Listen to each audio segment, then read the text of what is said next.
দর্শক আসসালামু আলাইকুম। দর্শক আপনাদের প্রীতি ও শুভেচ্ছা জানিয়ে শুরু করছি আমাদের আজকের প্রতিবেদন। তো দর্শক আজকে আমরা এক অসহায় মেয়ের গল্প তুলে দেব, যার নাম হচ্ছে আসমা।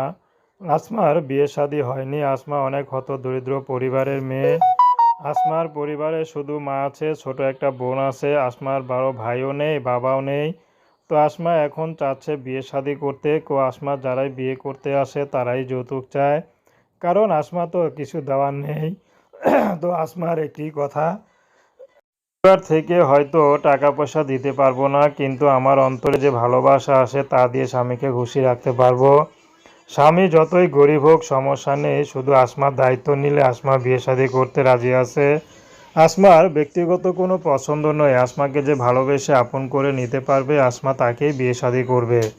আসমা বর্তমানে একটি টেলার্সে কাজ করে। তো সেখানে কাজ করে যা ইনকাম হয় তা দিয়ে কোনো মতে চলে, কারণ আসমার এছাড়া কোনো কাজ নেই গ্রামে। তো আসমার মা খুবই অসুস্থ, কিছু করতে পারে না। তো আসমার খুবই হতদরিদ্র পরিবারের মেয়ে। তো আসমার একটি কথা, স্বামী যেমনই হোক, স্বামী যেভাবে আমাকে চালাবে আমি সেভাবেই চলবো।